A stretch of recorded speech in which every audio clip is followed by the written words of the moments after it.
is, as I said, further to the briefing that was provided yesterday and some of the updates that have been just provided by Colonel Qureshi and Wing Commander Singh.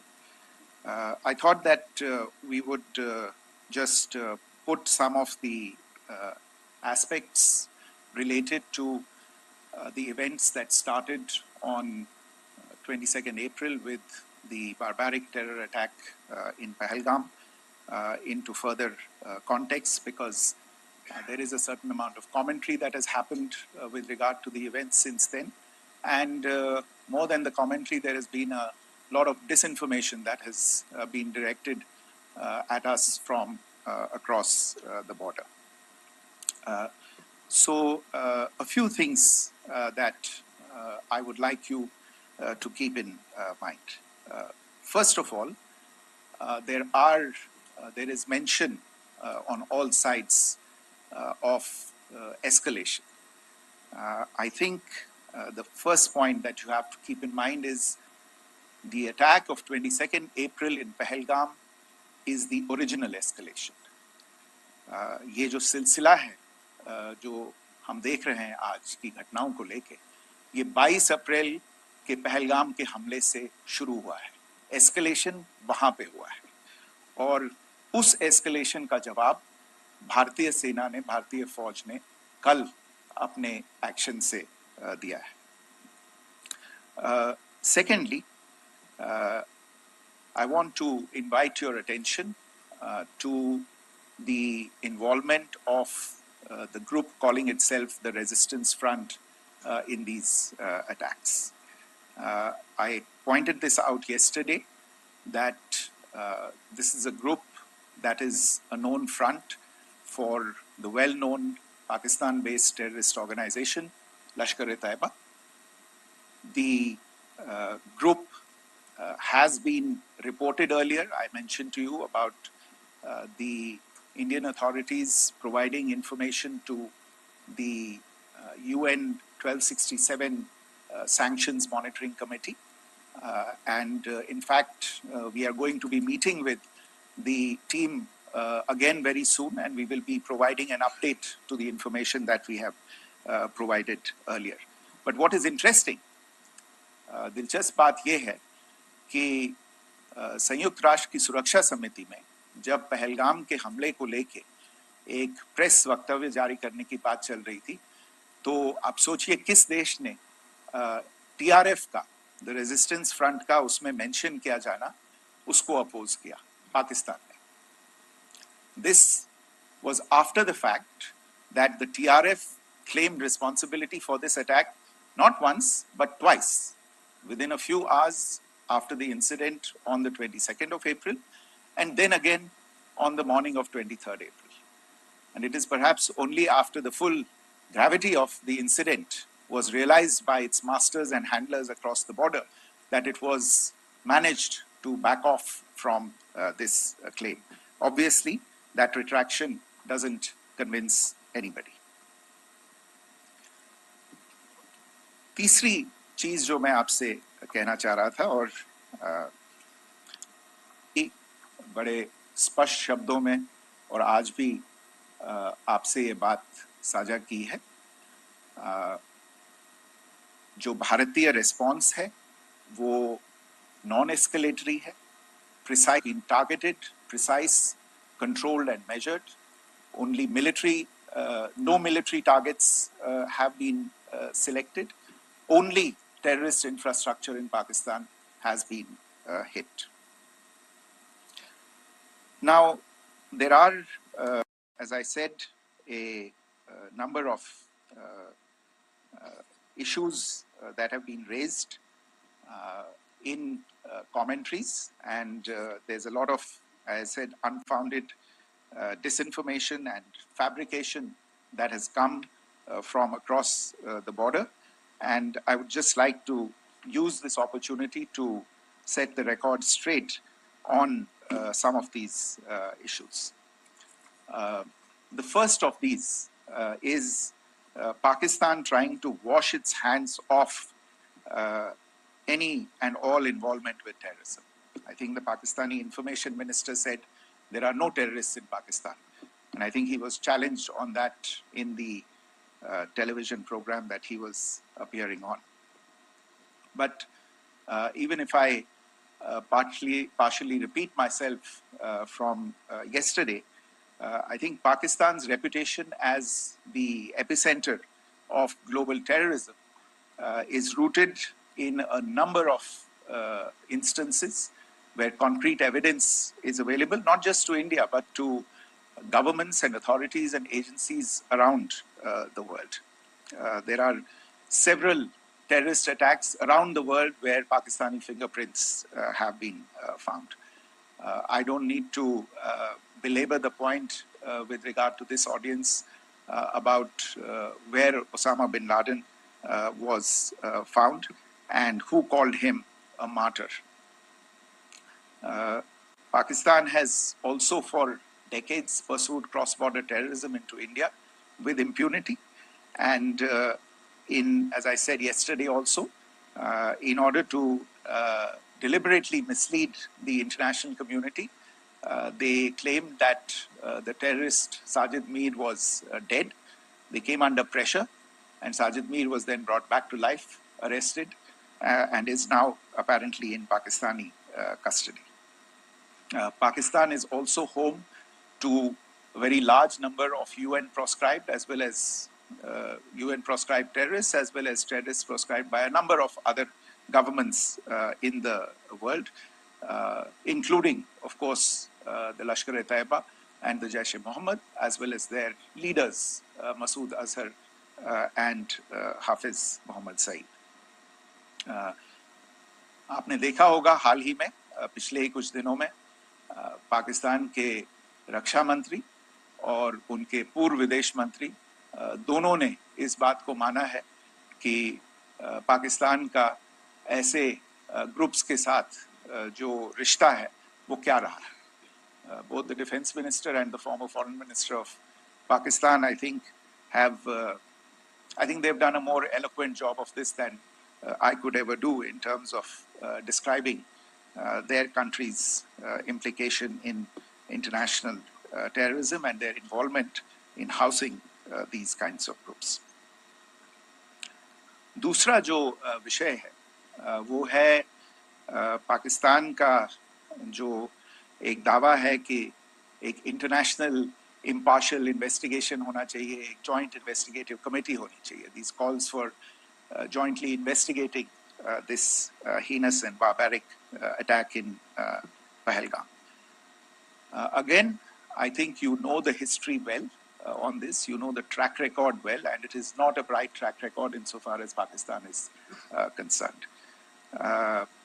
In fact, in the pursuit of justice for the victims of multiple terrorist attacks, whether it be Mumbai in 2008, in Pathankot in 2016, or many others. But in particular for these two attacks, India had offered to cooperate.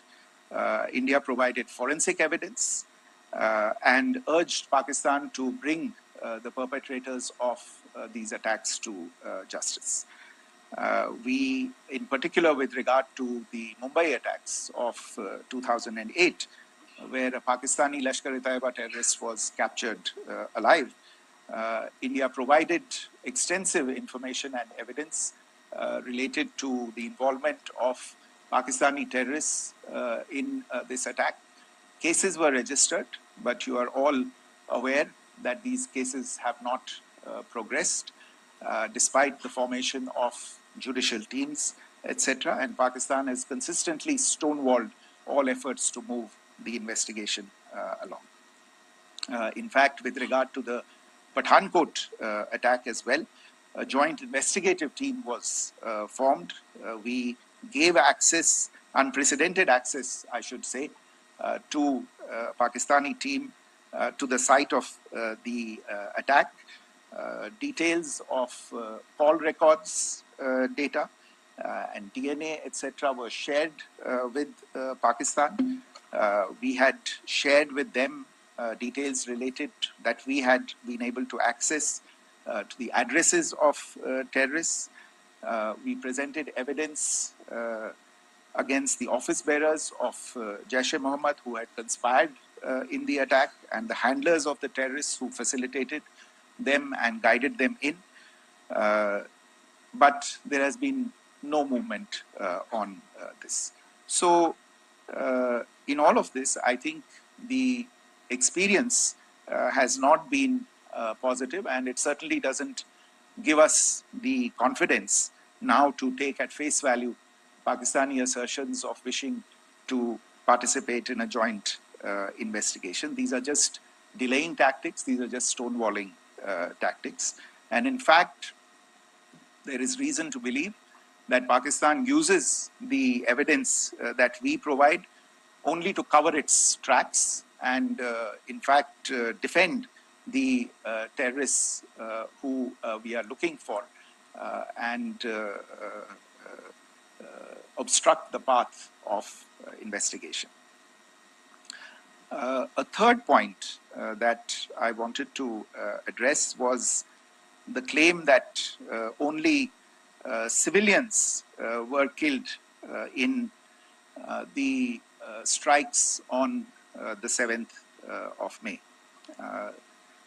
We have made the point very clearly that all attacks on the morning of 7th May were against carefully selected terrorist infrastructure, terrorist targets. It is not clear to us, in fact, seeing some of the coverage of the after effects of these strikes, including the funerals for the terrorists that were held yesterday.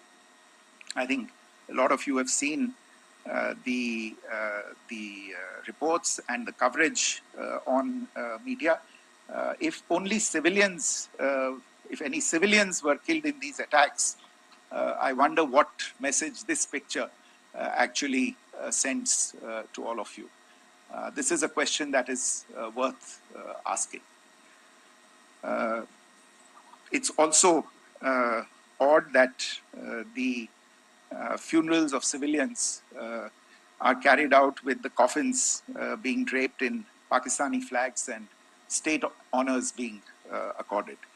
As far as we are concerned, the individuals eliminated at these facilities were terrorists. Giving terrorist state funerals may be a practice in Pakistan. Doesn't seem to make much sense to us. Pakistan has also claimed that India deliberately attacked religious sites. This is completely false again. I have made it clear that the targets were terrorist infrastructure, terrorist facilities, and locations connected clearly with incidents of cross-border terrorism into India. And it is in fact Pakistan that is misusing religious sites as a cover to in fact radicalize, direct and indoctrinate and train terrorists. In fact, contrary to what Pakistan is claiming, yesterday Pakistan launched a targeted attack on the Sikh community in the state of Jammu and Kashmir, hitting Gurdwara in Poonch and the homes of Sikh community members, which came under attack. And we know that at least 3 individuals were killed in that particular attack. Pakistan is also making attempts to, in fact, just to add to this point, the retaliatory action that Pakistan has taken, in fact, is impacting civilians. I showed you the picture of the Gurdwara and the Sikh community members who were killed in this. There are other civilians also who've been killed and injured in these attacks. In fact, since yesterday morning, a total of 16 civilians have been killed and 59 others have been injured in the attacks by Pakistan.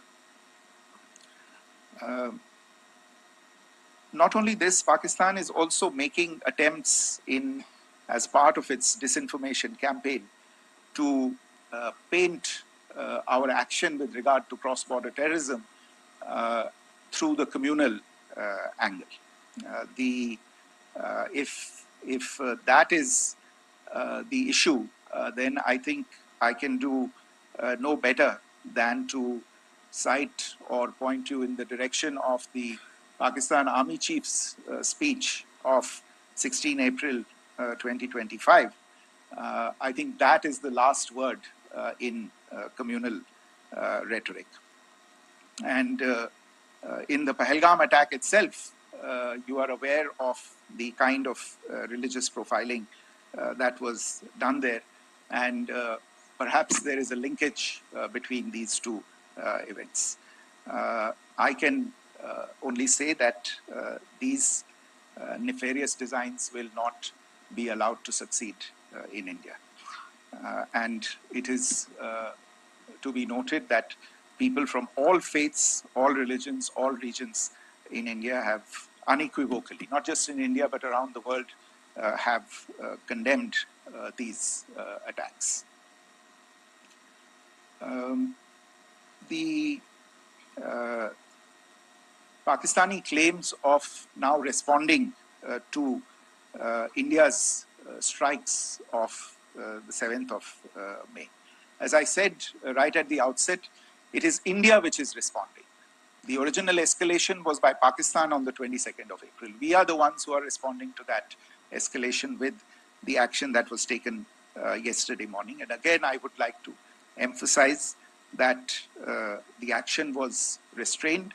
It was directed towards non-civilian, non-military targets and confined to terrorist camps. And again, as we have been saying since yesterday, any further action by Pakistan, some of which we are seeing today, is nothing but escalation by Pakistan now once again, and will be responded to and is being responded to appropriately. One point that I wanted to also address was the allegations to the targeting of a dam, the Neelam Jhelum project in Pakistan-occupied Kashmir. I want to say that this is an absolute and complete fabrication and a blatant lie.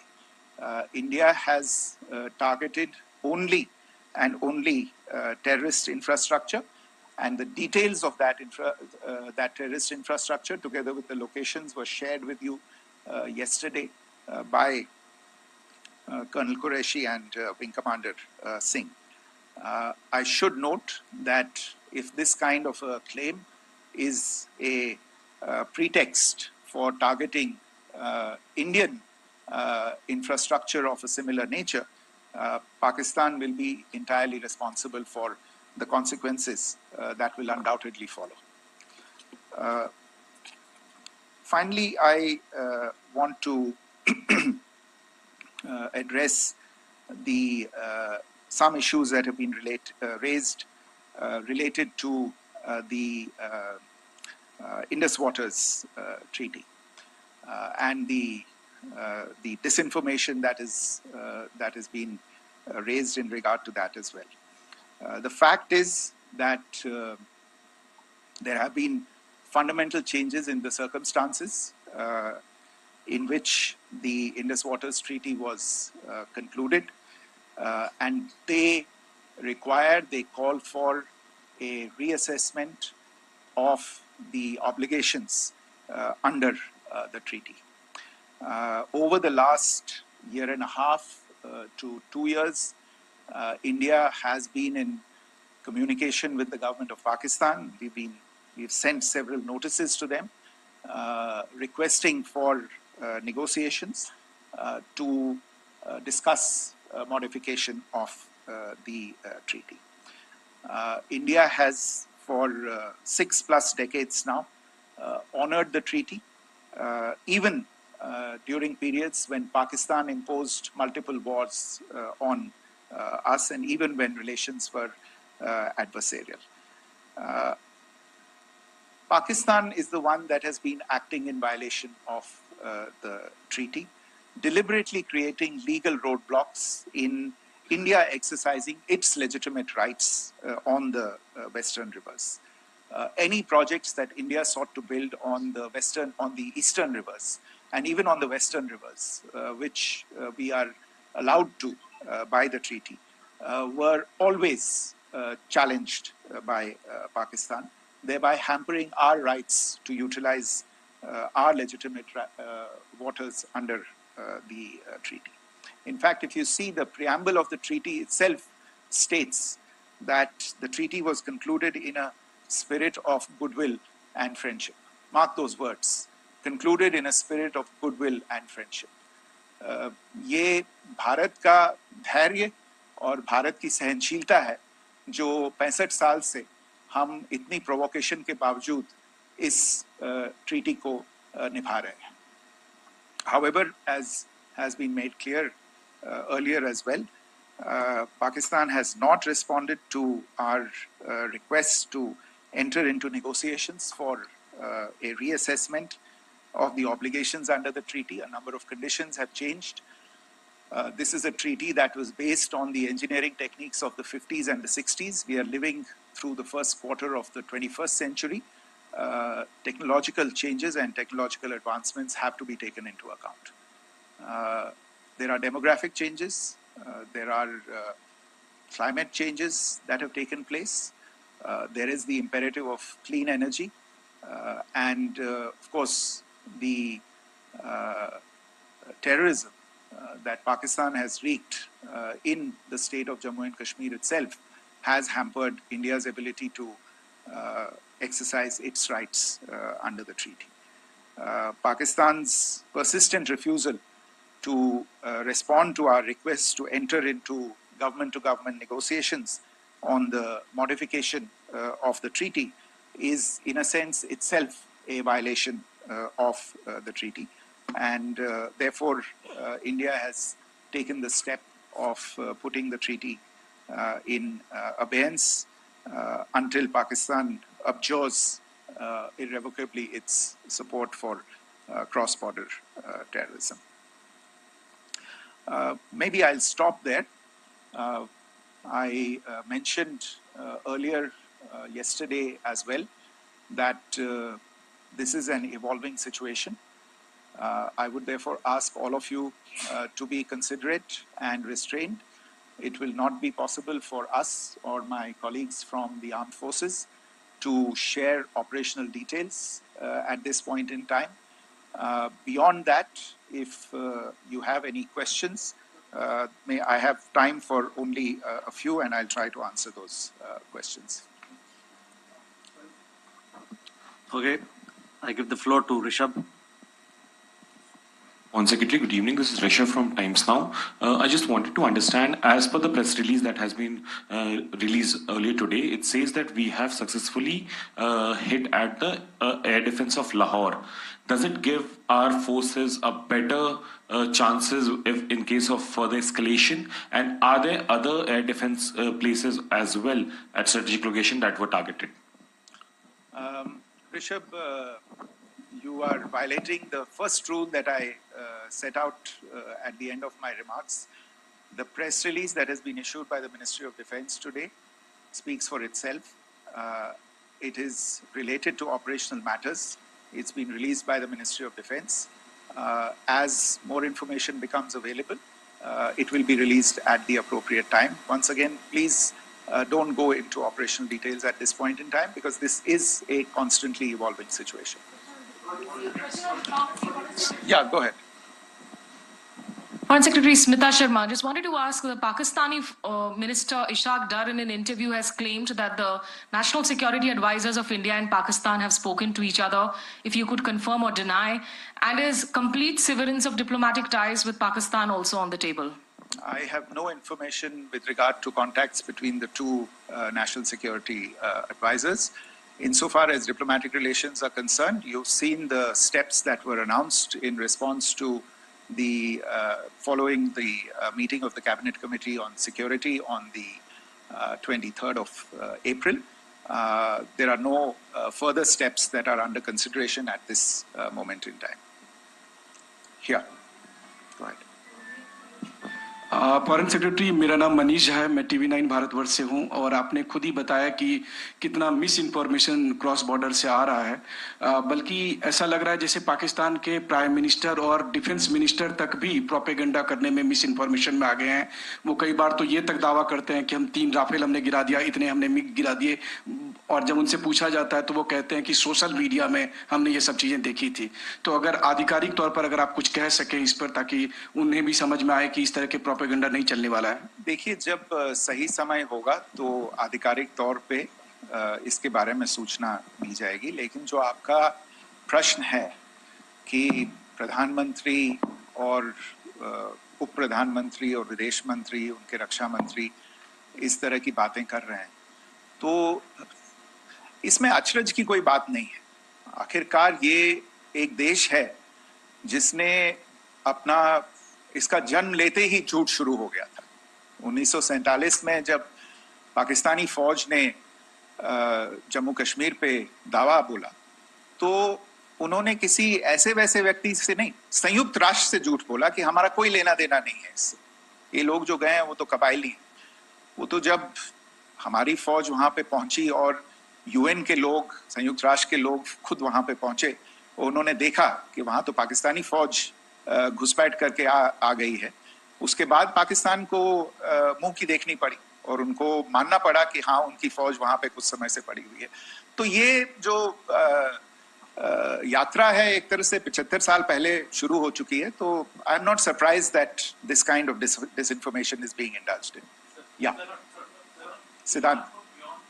So Siddhant from Beyond. Sir, we have seen a lot of negative comments coming from the Pakistani military of escalation. If tomorrow there is an escalation, there are strikes, we know one attempt has been thwarted, what will be the Indian response to those attempts of creating more escalation? Because it is looking like it's going towards more escalation. And my second question is, are any other world powers, essentially the P5 countries, the West Asian countries, reaching out to de-escalate the current situation? Look, on escalation, we've already made our stance clear. I mean, there are 2 basic points. First of all, it is Pakistan that escalated on the 22nd of April.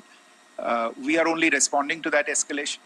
And then what we have said yesterday and what my colleagues have said today, that now if there is an attempt at further escalation by Pakistan, it will be responded to in an appropriate domain. And therefore, the choice is entirely that of Pakistan to make. As to your second question, I don't think I can do better than to point you in the direction of the statements that are being made from practically every chancellery in the world and the sentiment that they are carrying. That sentiment essentially, and for the major portion, is support for the government of India in the context of the condemnation of the terrorist attack in Pahalgam on the 22nd of April. There is wide recognition of the government of India's right to respond to these attacks in self-defense, and of course a desire to ensure that there is not further escalation. I think these statements speak for themselves. Yeah. Sir, this is Mausami from India Today. Now, in the all-party meeting, we have learned that the defense minister has said that, in the operation Sindoor, almost 100 terrorists were killed. Would we have any details about what is the number like, and also about if there were any big faces, masterminds, terrorist masterminds who were in fact killed? There is also a report that Masood Azhar's family's 10 members have been killed, and Rauf Asghar, who was actually the mastermind of Pulwama, he's also been badly, severely injured. I don't have information at this point in time to share with you on these issues. But as I said, I think, there is so much information out there on television, in the news media, in social media, that it sometimes looks like a long time has passed since this. Please understand that slightly over 36 hours only have passed since this operation was undertaken. Let's have some patience. Information will come out and will be shared in due time. Shruti. Thank you, Foreign Secretary. Shruti Ranjan from Bloomberg. Sir, could you give us any understanding whether India has moved the IMF or the World Bank to kind of, sensitize them about the the bailout that Pakistan has and, the kind of stuff that the Pakistan government is doing? Look, we have an executive director at the IMF. Tomorrow there is a meeting of the board of the IMF, and I'm sure that our executive director will put forward India's position. The decisions of the board are a different matter. You know the process through which they are made. But I think the case with regard to Pakistan should be self-evident to those people who generously open their pockets to bail out this country. And since you are from Bloomberg, I think you would have the data on how many IMF bailout programs have been, very good, thank you, have been sanctioned in the space of the last 3 decades. And I think you would also have an idea of how many of those programs have actually reached successful conclusion. Probably not many. So I think this is a decision that board members have to take by looking deep within themselves and looking at the facts. So we can, one last question, sir. Yeah. One last question. Foreign Secretary, I'm Siddhant from CNN News 18. I would like to know, since it's an opportunity to speak to you, I would like to know the response coming from United States since last 3 weeks. Saudi Arabia, Qatar. In fact, Prime Minister Modi spoke to Qatar before the strikes that evening. Perhaps how do you read the support coming from these countries? Perhaps traditionally they were seen on the other side. This time around, their statements are strong worded. In fact, India-Saudi joint statement also had a very strong condemnation, strong worded condemnation. United States at all level have condemned the attack and have extended support. In fact, Saudi Deputy Foreign Minister is in India. He just met EMS Jaishankar. Also, if you could shed some light on his visit, his meeting with EMS Jaishankar. In fact, we have also been told that he met Prime Minister Modi. Thank you. Look, all the countries that you named and many others, we have been in touch with them. The Prime Minister has spoken to a large number of world leaders. A large number of world leaders have called him, as have called the External Affairs Minister. As we speak, there are conversations going on today as well with world leaders. And your assessment or conclusion of the general tenor of these messages is very much on point. And I think this is a recognition of the fact, firstly, of the barbaric nature, the unprecedented nature and character and features of the attack in Pahalgam, and a recognition of India's right to respond to this, and also a recognition of the fact that in responding, we have been nothing but responsible, and have done so in a restrained, in a measured, and in a non-escalatory manner. I think that counts for something. People have taken that into account, and that is what is explaining the kinds of reactions that we are seeing. And we appreciate the sentiments and the statements that have been made by the vast majority of world leaders. Yes, the Saudi Minister of State for Foreign Affairs is in Delhi. He had a meeting with the External Affairs Minister earlier today. I don't have further details at this moment, but if there are details, the ministry will share them at some point with you. Thank you. I think that's all we have time for today. We'll join you again soon. Thank you all. Thank you.